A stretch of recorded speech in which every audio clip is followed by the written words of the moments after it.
Hi there, Richard Brook here. So I'm here to tell you about my book, Understanding Human Nature, A User's Guide to Life. So I'm an acupuncturist, yoga teacher, and I also work a lot with the body-mind connection. And not the body-mind connection from the sort of scientific point of view, but the body-mind connection from how you actually experience being a human being, the different flavours and textures of the inner experience. So I was inspired to write the book just as part of what felt like a creative expression. So it wasn't anything I particularly planned, it sort of just happened. So I was actually doing a yoga training many years ago, and we had to write an essay. We were meant to write a 2,000-word essay, and I actually sat down and started writing, and it just felt like a massive flood of, I guess, information or content kind of wanted to come through me. And so I just kept going with it and going with it and going with it. I contacted the people at the yoga training and says, do you mind if I actually just hand in whatever work I come out with? Because it's going to be much bigger than 2,000 words. And they're like, yes, go for it. So I actually ended up handing in 40,000 words to them on the body-mind connection, more or less. Then over the years, I've bolted on extra things on that. So it's now about 80,000 words. So each chapter begins by talking a little bit about my own personal experience and how it's developed me and developed my understanding before going on to breaking down the nuts and bolts of that particular subject matter. So for example, the first chapter talks about the soul. So I talk about my own journey around the soul, not even understanding what that term meant when I was younger. I mean, you know, it was just another phrase that people used to throw out there. Before we go on to break down what it actually feels like when you're doing something which is soul embodied, when you're doing something that connects to your sense of purpose, how does that feel in the body? How does it feel in the mind? How does it feel emotionally when you're doing something that feels really connected to your own heart? The second chapter talks about interconnection. So in the Western world, we often really struggle with interconnection. You know, we live our lives in such separate ways, often not only isolated from the nature around us, but also other people around us. So this chapter breaks down the dynamics of interconnection and how we're part of a much bigger web of consciousness, which influences you, influences the way you think and the way you act. The next chapter goes on to look at how natural forces impact us. So again, it touches on this sense of interconnection we get and helps us to understand why each season draws different behaviours and different tendencies out of you, yet how we tend to ignore that, how we tend to career through each season in the Western world at this kind of very similar pace a lot of the time. But if you think of the vast difference between winter and summer and how that influences the natural life around you, so we need to start to break down and understand what each season is calling on you to do in order to keep you balanced.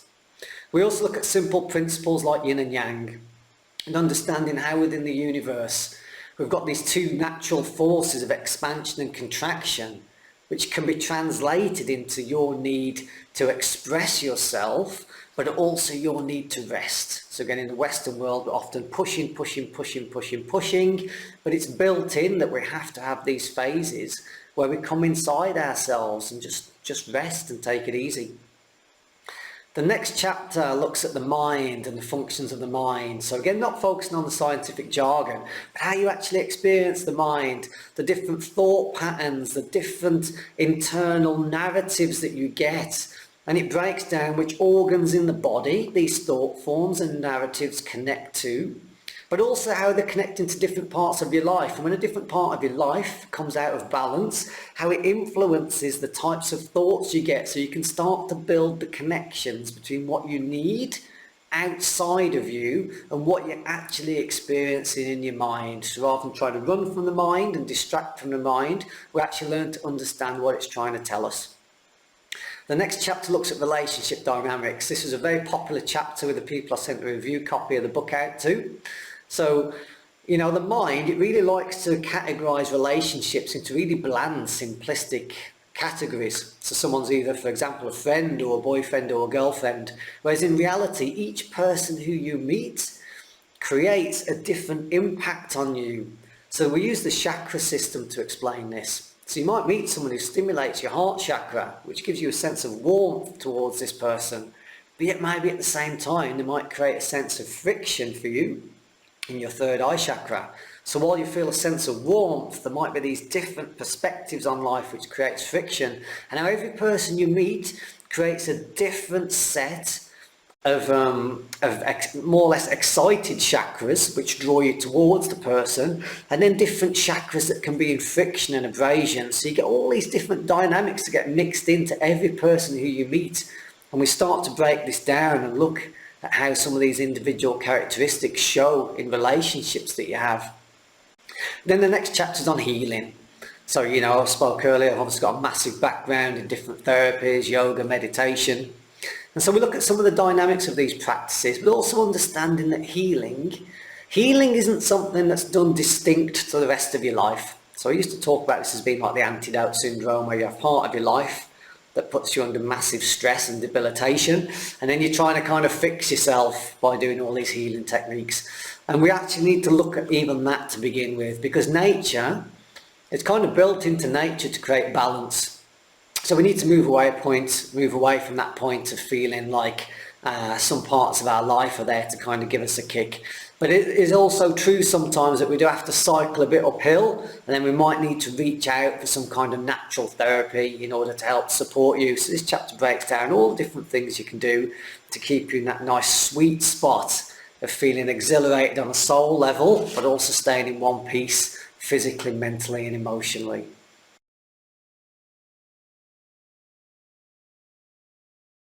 So my book is relevant in today's society because so often we're born into a lifestyle where we're dictated to about lots of things that are meant to be good for us. Maybe we're told that this is a certain type of job you have to get. Maybe you're told that this is a certain amount of money you're meant to earn. But unless it's something which really connects with you and connects with your soul, then you can always still feel like some part of you is basically wandering around in the darkness. And so that's why it's relevant, because this book is about helping you to connect to what's intrinsic and essential to you, to make you thrive, to give you a thrill in life.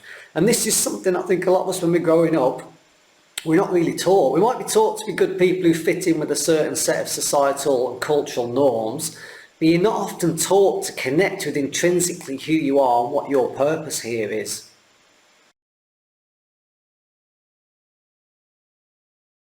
So one of my favourite things about writing the book was how it actually tended to flow quite naturally. So I think if many years ago someone would have said to me, right, you've got to sit down and you've got to write an 80,000 word book, if that hadn't have felt sort of creatively congruent to me, it would have been like a nightmare because it's such a massive amount of work. So again, I think when you're doing something that really connects to who you are and you know, you feel creatively inspired by, because it connects to your soul, it tends to flow quite easily. And I also really like that when you're writing, how you kind of come across new insights as you go. So in some ways, it's not that different to when you actually read the book. So when I was writing it, I was often understanding things I hadn't even really thought about before. It's as if I'm kind of getting the information from somewhere else myself sometimes, you know, kind of learning to create form with it, put it into words, and then passing it on to you. You know, so it's a really interesting experience even just to write the book in the first place. So I guess the writing, although it's been a bigger part of my life recently, it's obviously not always been like that. So I work here at this beautiful retreat centre in Portugal, Moinhos, where I help to facilitate juice detox retreats and yoga retreats with the other guys here live in the community. So I'm really blessed that I live in amongst all these fabulous people.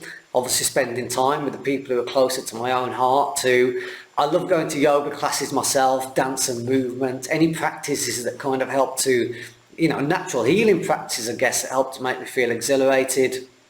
And I guess in other parts of my personality, I also really like things like football, and I also like WWE wrestling, but really don't try and tell that to too many people because it doesn't quite fit with the rest of my persona.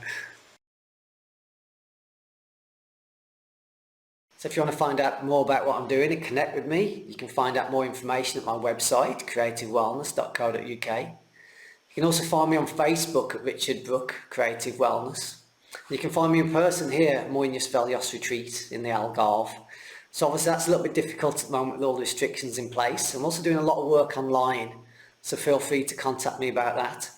And I also help to manage a team as well as doing workshops myself, specifically working with corporate and employee wellness. So if you're a business in the UK, or in fact internationally at the moment, since we're working online, you can also contact me about that as well, or find out more information at the website. Thanks a lot. Bye bye.